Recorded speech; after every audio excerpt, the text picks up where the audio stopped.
Welcome back to GraceCast. In this episode, we are going to be talking about the power of video. We're going to share some very practical tips at how you can get more comfortable creating and sharing video content with your customers, and how ultimately, what are some ways that you can leverage video as a tool to, in the long run, acquire and retain customers.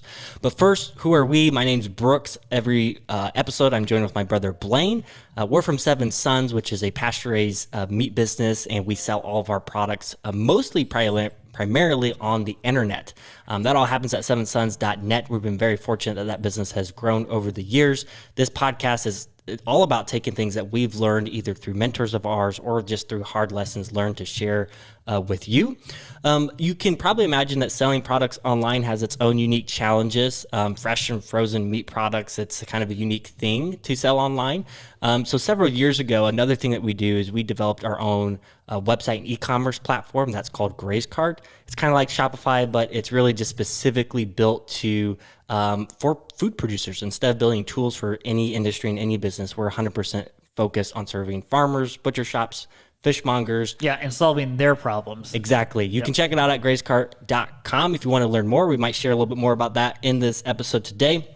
Blaine, as we get into the content and talking about video today, can you just start off by sharing with our audience why did we feel like this was worthy of a full episode? What is in the power of video? What makes that so great? Well, as we always remind even our staff, Brooks, we are in the business of trust and building trust. The reason people don't go to the grocery store and buy their food because they've lost trust in where they were buying their food. That's why they buy it from us. So we're in the trust business, and nothing builds trust better, Brooks, than intimate face-to-face interactions with our customers at a farmer's market, at a farm store, at a remote pickup site where we're meeting our customers with their orders. That's awesome at building trust, okay?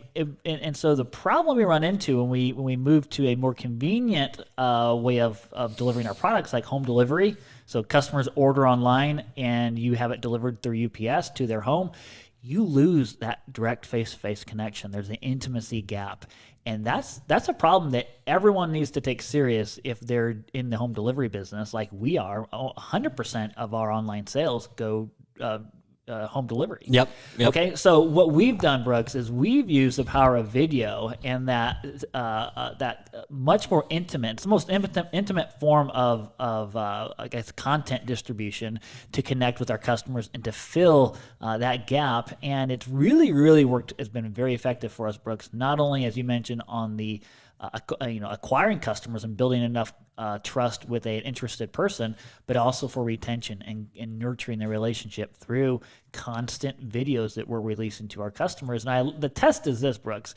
When I meet a customer for the first time, maybe they come out for a farm tour and they say, I remember you from the videos. I feel like I know you. See, that's what we're talking about right there. That's the magical moment, and that can be reproduced by the thousands. Such a high leverage way of building that trust is through video. Yeah, the opportunity here is huge, and that's really what it's about at the end of the day. And what we're talking about the values of video, really it comes down to the same benefits come from any form of content. But the reason why that we like video so much is because it is so engaging with your customers. It's the closest thing you can get to a face-to-face interaction, which we all know works. When you're at the farmer's market or you're talking to a customer on the phone, a one-to-one interaction, even if don't think of yourself as a salesperson, it does build a relationship, which our customers are trying to, create that relationship and get closer to where their food is produced. So it's very, very important. The best way to get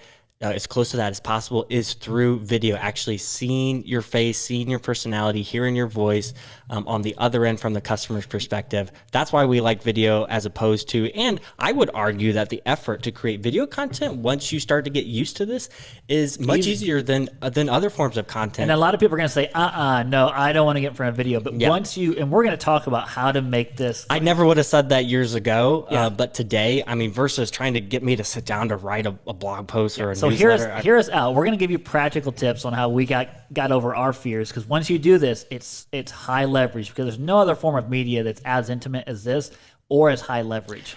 So what we're going to walk through is really practical tips for just getting comfortable in front of the camera, and then walk through, okay, now once you've taken that first step, and that's really who this episode is targeted towards. So if you're not creating any video content today, what's the best way to get started? And once you start to get comfortable in front of the camera, okay, what's the best way to get that in front of your customers in a way that is inspires them to take action, and you get the most, you leverage it as much as possible. Yeah, so, a video that doesn't get out there to anyone is of no value. So. Correct. So we'll walk through kind of this whole phase in kind of just 3 different sections. So first section we're going to talk about is just getting in front of the camera and overcoming that camera shyness.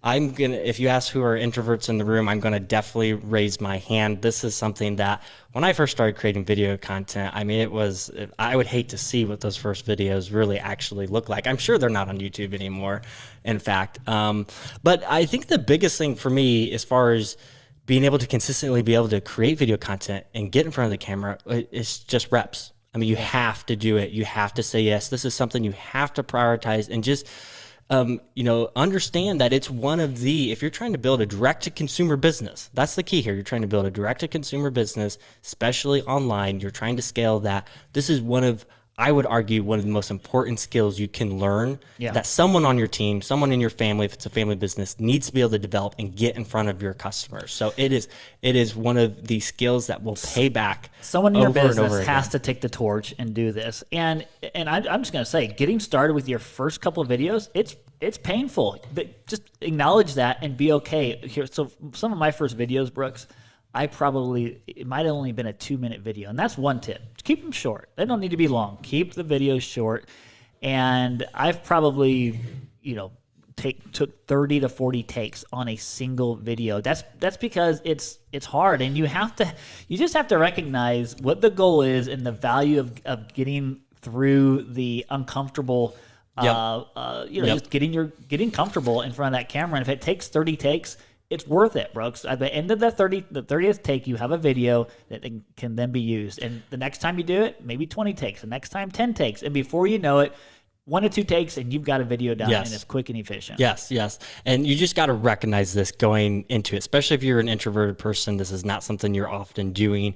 It's going to be difficult. I remember my first videos, actually, so many takes in, you got to switch hands. Your arm starts to get tired after holding up the phone, looking back at yourself. And that's just the way it's going to go. It's going to be ugly. But again, too, something you got to remember that as long as you put in the reps over time, as the audience continues to grow, you're going to get better at this. And in the early days, when there's a small audience and you make those mistakes, and you're creating kind of grade B content and it's taking extra work, the audience is smaller and it doesn't have as much of an impact. But as long as you're putting in the work, the audience will continue to grow, which again, this skill set then continues to pay off over and over. And again, this is about authenticity and being vulnerable with your customer. And so that's what builds that trust. So be okay with, as you just said, grade B content. It doesn't need to be perfect. Yeah, no, people ask us too, okay, like, well, I don't have the equipment you guys have invested in. So right now, if you're watching on YouTube, there's 2 iPhones on a tripod. Yeah.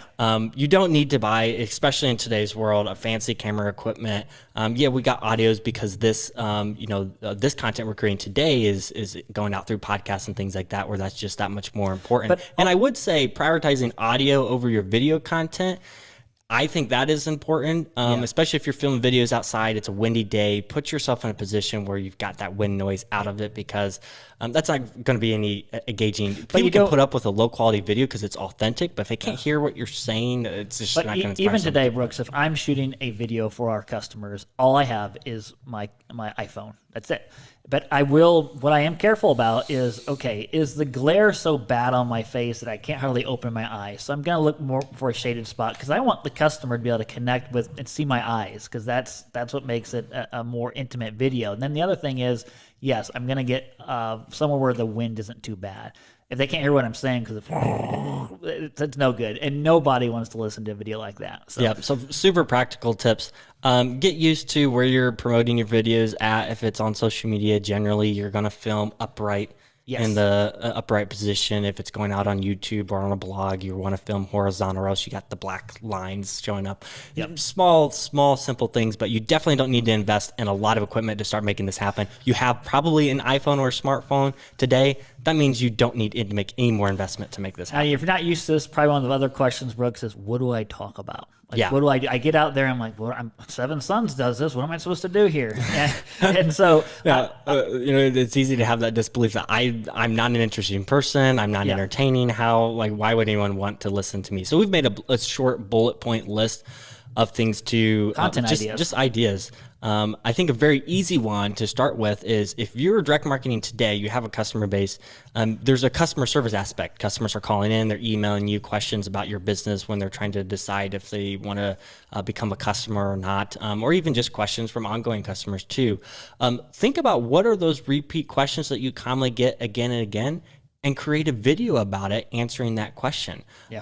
Sometimes that might require you, being out on the farm. So a common question I know we used to get very often raising grass-fed beef up in Northeast Indiana is, if it's 100% grass-fed, what do you feed them in the winter? And to us, that's just common sense. You might feel silly trying to make a video about that, but no, this is stuff that people don't know about.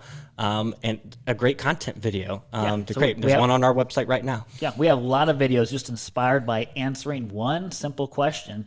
Another one I've thought about doing recently, Brooks, is why is our bacon typically fattier than what's in the store? Well, that's a great springboard to talk about the heritage genetics. We're not using Paylean drugs to lean up the animals. Before you know it, you've got a nice 2 to 3 minute video that delivers a lot of value and answers a relevant question on your customers' minds. And people understand, I actually probably want it this way. Another idea is to show a process. So we have one of the videos that I filmed like 4 years ago was how we move like 1,000 chickens to fresh pasture every day. I didn't know 4 or 5 years later it would have 4 or 5 million views, but it does. But it's just showing, it's a 3 or 4 minute video showing a process. Now that one went viral kind of on the YouTube internet, but so it's not all customers viewing that, but that's what it started off as. And we have gathering, egg cleaning videos, just processes. And again, we're not saying that like that's going to happen to you when you start doing this or anything like that. You could have something that goes viral. And also you have to remember too, it's not about the number of views. It's about engaging with your customers, however big that customer base is, and potential customers. Whoever's on your email list that hasn't bought them before, that's what this is really about, building a relationship with them and building trust with them. So it's much more about the quality of those relationships versus the quantity of views, shares, even likes. If you take 30 takes on a video and you feel like, man, this is a lot of work, and at the end of the day 3 weeks later you promote it and it only has 30 views, well, that's valuable. Think about gathering 30 people in one room and be able to explain something to them. Yes, that's valuable as a potential customer or existing customer. So answering FAQs, we call them process tours. So think about a process on your farm that is interesting. You did one, how we pack your orders for safe delivery. Super practical. And this is where, again, if you get a group effort, you can get other people in the operation to help out. And if you enjoy teaching, teach something. Like pick one small topic that's relevant to your customer and just teach it in a 4 or 5 minute video. And again, if you're in the position to where you know that this is valuable, you've kind of signed someone to do this, and just because it's not you in your operation, whoever that person is who's interacting with your customers, creating the videos, they can also go out and interview other people in the operation who are experts in that field to document a process to make it. And that might actually be easier for you too. If you feel like you struggle to, actually do a selfie video and hold this in front of your camera, that's not your jam. Have someone interview you for part of a video process instead. Some people find that that's a lot easier. The last one I wrote down here were project updates. So if you have a project that's ongoing, maybe it lasts like a month or two, just documenting progress updates to that. I know that for our existing customers, our loyal customers, they love to see what is new, what's going on the farm, and especially if the project has a little bit of adversity and challenge with it and how you overcome those things. Those are just things that are entertaining for people to follow along with. And again, that's why people watch television, TV, content on YouTube. It's a part of it is to be entertained. Yeah, and again, be vulnerable as much as you're comfortable with, because at the end of the day, you want someone to watch the video and feel like, hey, I feel like I would want to be that person's friend. And if that's the way you leave everyone feeling, that should be the goal, that someone feels like they just got a friend by watching this video. And be as personal as possible. So Brooks, things that I refrain from doing is saying, okay, we at Seven Sons or as a company, we do this. No, I'm talking about I'm out here with the pigs and I'm talking to you. So I'm not talking, when I refer to the person watching, I'm not referring to them as our customers or our customer base. I'm referring to them as you. Mm-hmm. So today I want to take you out into the pasture, not today I'm taking our customers out into the pasture. It's a subtle difference, and those are the things you'll pick up on over time. But yeah, instead of "Hey everybody," it's "Hey there, hey you watching. Yeah, thanks for tuning in today." And ask them for their feedback. Always engage and ask questions, and ask them to put their comments and questions below. And if you can ask a very specific question on the video, you will get a lot more responses. And always try to remember, tell them to, if it's YouTube or whatever platform it is, tell them to like us and subscribe. Ask for that engagement. Yep. It works. You will get people. It works. Yeah.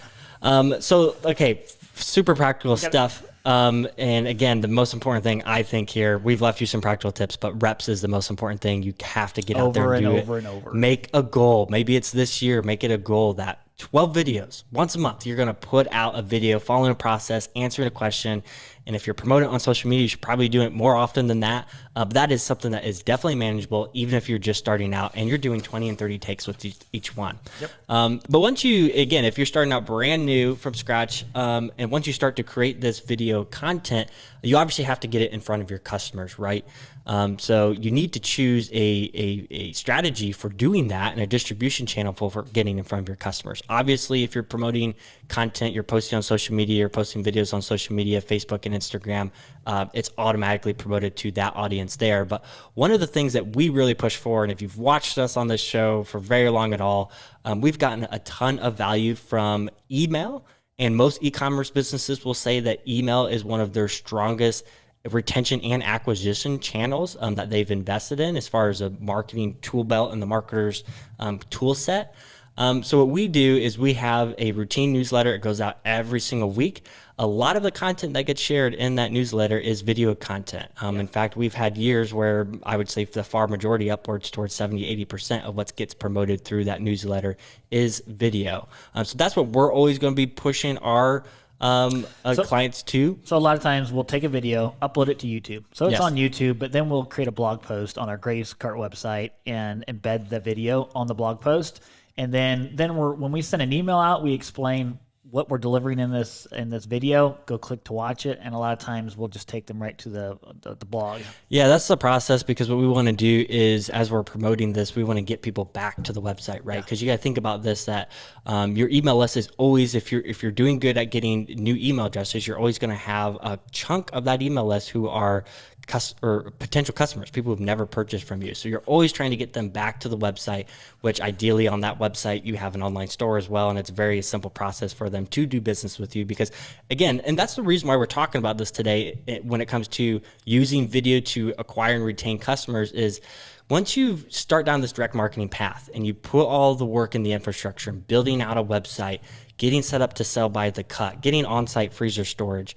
The thing is, most people who land on that website for the first time, 90 to 95% of them are not ready to buy in that moment. Yeah. So what your job is then is to find ways to capture them and find ways to follow up before they become a customer. So whether that's capturing their email address, sending out that weekly newsletter, and then you're trying to just build a relationship. And the tool here to build that relationship, one of the most effective ones, is video. So, so that's the process there. You got to pick your distribution channel. We like email, but I would say try to focus. I see a lot of people make mistakes from trying to be everywhere. So they're promoting their stuff on Instagram, Facebook, YouTube, and they're getting on Pinterest and these different things, and you spread yourself too thin. I really like the value of focus. So we have focused very much on that newsletter, YouTube, and distributing content that way. Our last tip is going to be, once you've been doing this process for a while and you start to create this content, you're going to have some videos that are more popular than others. And you're also going to notice that there's basically a shelf life to every single video, every single newsletter that you put out there. You send out your newsletter, you get 100 views or whatever it is in that first week, but then it just kind of dies and it lives out on your blog and just basically collects dust. So something that we have found a lot of value from is finding ways to recycle that content to people who've never seen it before, because you're constantly acquiring new email addresses, new customers, and you've got great content that you've created in the past where you've answered either a question, showing a process, and it's been a popular piece of content that they've never seen before. So you need to try to find ways to recycle that content to people who have not seen it before. Yeah, because that's one of the disadvantages of social media, Brooks. When you put your content out there, it dies. Like Yes. it just dies. Where what we're talking about here, by creating a blog post, a YouTube video combination, you can revive that content over and over again as new customers come into your business. They haven't seen that content that you posted a year ago. That was an awesome and engaging video. How do we leverage that over time, Brooks? So one of the tools that we use for this is, again, just diving deeper into emails and getting a powerful CRM product in place. So we have an email marketing platform that we use called Drip. It's a very intelligent email marketing software, and there's a very strong integration of that built into GraceCart, our website and e-commerce software.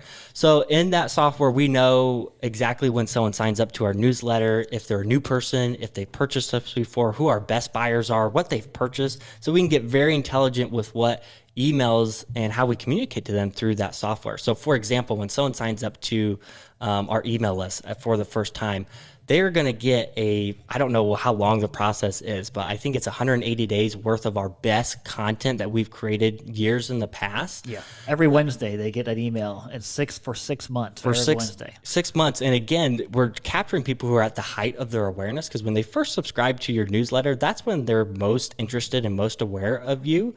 If they subscribe to your newsletter and they don't get an email until a month later, people might even forget what they signed up for at that point. So we're catching them at the height of their awareness and giving them some of our best content. So I'm sure this could be a lot of that video. A lot of that is video. a lot of it is video, and I'm sure that this could be its own episode on its own. Talking about the strategy of what emails that we're sending first, because really what we're trying to do again is build that relationship and nurture a customer, build a relationship, and then eventually ask for the purchase where it feels like that time is right through that process. So Such a high leverage thing to do, though, Brooks, because we're talking, like, I just looked at our YouTube analytics, Brooks, just in the last 365 days. We've had over almost 9,000 hours of video consumed just in the last year. So, one video gets used over and over, recirculated through emails to brand new visitors and email subscribers. It lives on, and all that happens, Brooks. Once the video is done and the email workflow is set up, like you just mentioned, it happens in your sleep. Yep. You don't worry about it. And there you are, basically constantly being able to have interactions with potential customers. Again, this is where we're talking about scaling this outside of one-to-one, face-to-face interactions where you're just trading your time for one interaction with a customer. 24/7, there are probably hundreds of potential customers watching a piece of video content. They're building a relationship with us, and we're connecting with them by recycling this content and, again, creating new content constantly. Yep. So we know, Brooks, this is worthwhile, and nothing, no other form of engagement, online engagement, is as intimate or as high leverage. Yep. All right. So that's all from us. If you enjoyed the episode, be sure to subscribe, because we're back here every other week sharing more. So thanks a lot. Take care. We'll see you.